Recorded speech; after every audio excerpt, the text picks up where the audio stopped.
بسم اللہ الرحمن الرحیم۔ عزیز طلبہ السلام علیکم۔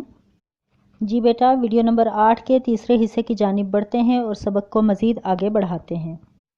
جی بیٹا، حصہ دوم میں ہم نے پڑھ لیا تھا جب لڑکی کو کلی نے یہ بتایا کہ ٹکٹ گھر کھل گیا اور اس نے بڑے اطمینان سے ٹکٹ خرید لیا تھا۔ اب آپ صفحہ نمبر 63 پہ 63 پر آئیں۔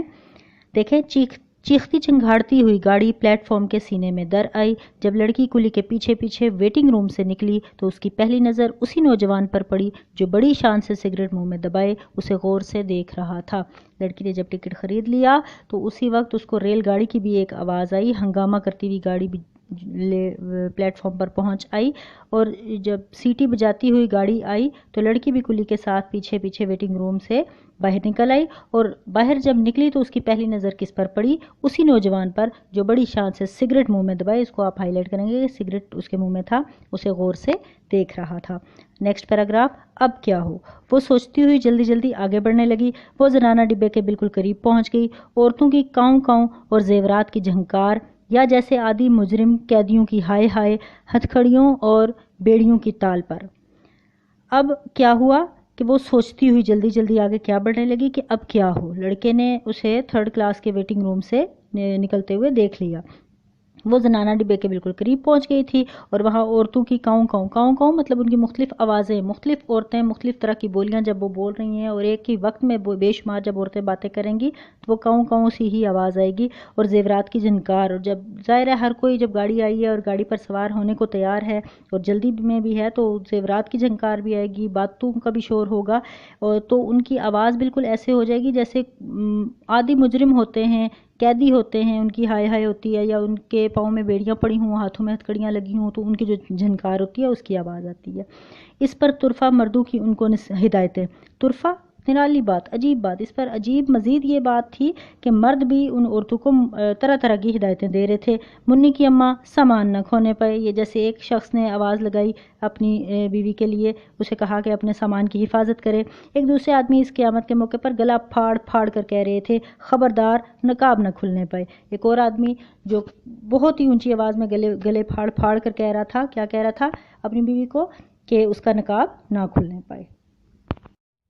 جی بچوں، پیراگراف نمبر 11۔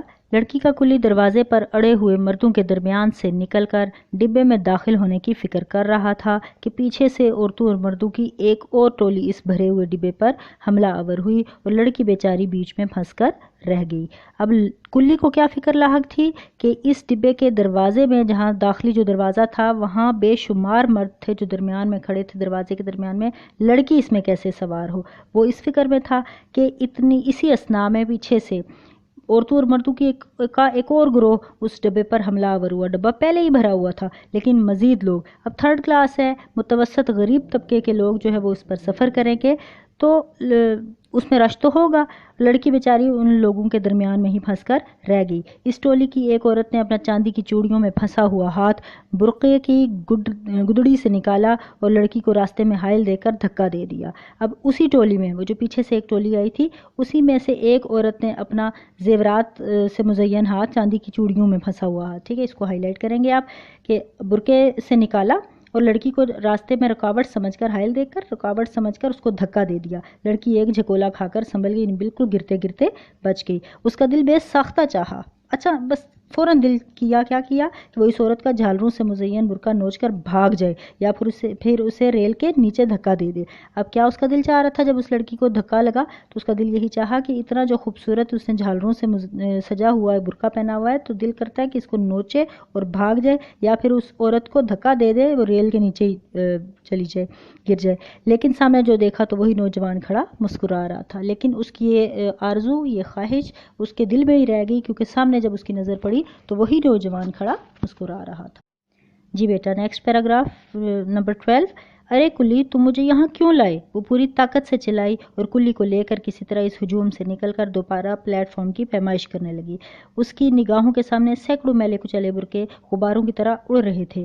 کاش وہ بھی ایک ایسا ہی برقع اوڑے ہوتی تو کوئی اس پر طنز سے مسکرانے والا نہ ہوتا۔ اس کے دل کے کسی گوشے میں یہ آرزو پھڑپھڑانے لگی۔ وہ ہر پھر کر بلا مقصد درجوں پر لکھی ہوئی عبارت پڑھ رہی تھی۔ اب اسی پیراگراف میں کیا بتایا ہے کہ جب اس کی نظر نوجوان پر پڑی اور نوجوان کھڑا اسے دیکھ کر مسکرا رہا تھا تو لڑکی کو کیا محسوس ہوا کہ وہ نوجوان اس پر طنز سے مسکرا رہا ہے. اس کی غربت اسے پتہ چل گئی ہے کہ وہ 3rd کلاس کے سامنے کھڑی ہے. اس لیے اس نے فوراً اونچی آواز میں کلی کو پوری طاقت سے پوری قوت سے چلائی, زور سے بولی کہ کلی وہ اسے یہاں کیوں لے کر آیا, تم مجھے کیوں یہاں لے کر آئے ہو. وہ لے کر اس بھیڑ سے وہاں سے نکل گئی اور دوبارہ پورے پلیٹ فارم کی پیمائش کرنے لگی, ناپنے لگی. اور اس کی نظروں کے سامنے بے شمار خواتین ایسی گزر رہی تھی جنہوں نے میلے کچیلے سے برقعے پہن رکھے تھے.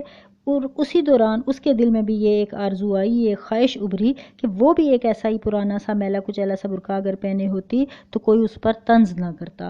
یعنی وہ بھی اپنے مطابق, اپنی حیثیت اور اوقات کے مطابق ہی رہتی, اس ملمہ کاری کا نہ اگر سہارا لیتی تو زیادہ بہتر ہوتا, کم از کم سفر پرسکون ہوتا. لیکن یہ خواہش اب اس کی آئی اور اس نے ادھر ادھر گھوم پھر کر بلا مقصد ہی وہ ارد گرد پلیٹ فارم پر موجود جو درجہ تھا اس کی عبارتیں پڑھنے لگی. جی بچوں, paragraph number 13. First, second, inter, زنانہ, انٹر. وہ دفتن تھم گئی, ایک بار عبارت کو پھر پڑھا اور یہ درجہ اسے موسلا دھار بارش میں کسی گھنے درخت کا سایہ معلوم ہونے لگا. وہ بلا سوچے سمجھے دروازہ کھول کر اندر داخل ہو گئی. کلی باہر ہی متعجب سا کھڑا تھا. اب کیا ہوا, جب اس نے اس لڑکے کو دیکھ لیا تھا تو بلا مقصدی پلیٹ فارم پر پھرنے لگی اور مختلف درجوں پر عبارتیں پڑھنے لگی. تو عبارت کیا پڑھ رہی تھی؟ فرسٹ, سیکنڈ, انٹر, زنانہ, انٹر. انٹر اور زنانہ انٹر, فرسٹ, سیکنڈ, تھرڈ, تو اس نے سارے درجے پڑھ لیے. درجے آپ کو پتہ ہوتے ہیں بیٹے, امدادی اہم نکات میں بھی میں نے بتایا تھا اور پیچھے بھی اس کا تذکرہ ہو چکا ہے کہ ٹرین میں سفر اگر آپ نے کیا ہو یا کسی سے سن رکھا ہو تو ہر طرح کا درجہ ہوتا ہے, first class, economy class, business class.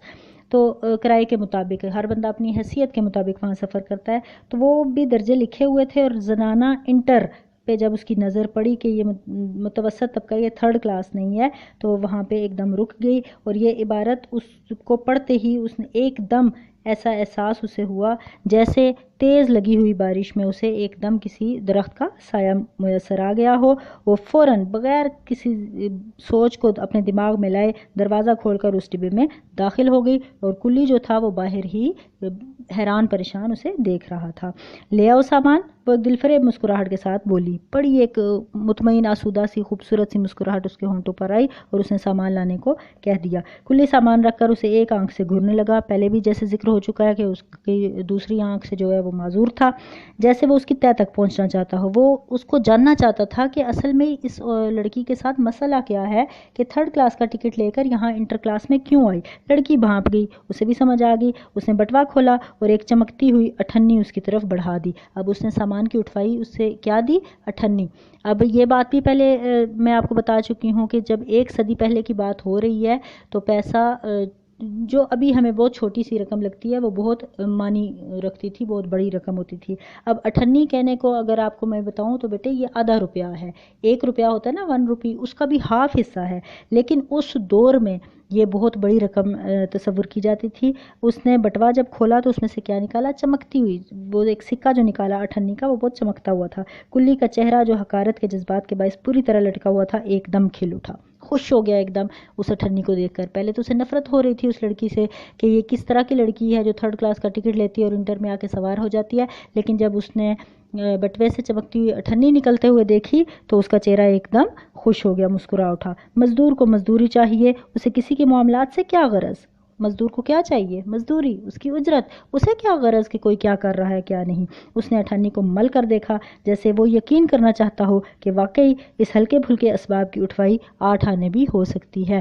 اس نے اس اٹھنی کو, اس سکے کو مل کر, رگڑ کر, صاف کر کے دیکھا. اپنی آنکھ پہ بھی اسے یقین شاید نہیں آ رہا تھا. وہ یقین کرنا چاہتا تھا کہ واقعی اتنا ہلکا پھلکا سا سامان جو اس نے اٹھایا ہے اس کی اتنی زیادہ اجرت بھی ہو سکتی ہے. Next paragraph. سیٹی کی آواز سن کر کلی اتر گیا اور پھر لڑکی کے عنابی ہونٹوں پر ایک مطمئن مسکراہٹ لہرانے لگی. وہ دروازے سے لگ کر کھڑی ہو گئی. اس نے دیکھا کہ نوجوان اوور کوٹ کی جیبوں میں ہاتھ ٹھونسے کھڑا اسے میٹھی میٹھی نظروں سے تاک رہا ہے. اب ٹرین نے سیٹی دی, سیٹی بجائی, اور سیٹی بجنے کا مطلب کیا ہوتا ہے کہ اب ٹرین روانگی کے لیے تیار ہے. تو کلی تو اتر گیا اور لڑکی کے خوبصورت ہونٹوں پر ایک مطمئن سی مسکراہٹ لہرانے لگی. وہ دروازے سے لگ کر کھڑی ہو گئی اور باہر اس کی نظر اسی نوجوان پر پڑی تو اس نے کیا دیکھا کہ وہ نوجوان اسے ہی دیکھ رہا تھا. جی بچوں, اس حصے کا یہیں پر اختتام کرتے ہیں اور کہانی مجھے معلوم ہے کہ آپ بہت انٹرسٹ سے سن رہے ہوں گے اور آپ چاہتے ہوں گے کہ جلدی سے اس کو ہم آگے پڑھ لیں، لیکن اس کو ہم یہیں سے آگے اگلی ویڈیو میں کریں گے، تب تک آپ کو انتظار کرنا پڑے گا۔ جی بیٹا، اب آپ لوگ اپنی ڈائری نوٹ کر لیجئے، آج کا لیکچر ہم نے یہیں پہ اختتام کیا۔ ڈائری آپ کی ہے کہ آپ نے اس سبق کے تمام الفاظ کے معنی یاد کرنے ہیں، الفاظ کے معنی اقتباس کی تشریح کرنے میں آپ کو مددگار ثابت ہوتے ہیں، اور الفاظ کے معنی کے الگ سے بھی اقتباس کی تشریح میں مارکس ہوتے ہیں، 4 نمبر، 10 نمبر کے 2 اقتباسات میں 4 نمبر کے میننگز ہوتے ہیں۔ تو آپ نے بہت اچھے طریقے سے اس سبق کے الفاظ معنی یاد کرنے ہیں، کیونکہ یہ سبق اقتباس کے حوالے سے ایک اہم سبق ہے، اور اس کے ساتھ ساتھ آپ نے تمام مشکل جو الفاظ ہوں گے ان کی آپ نے پریکٹس بھی کرنی ہے۔ سبق کو منطقی انجام تک انشاءاللہ 29 جون کی ویڈیو میں پہنچایا جائے گا۔ تب تک کے لیے اللہ حافظ۔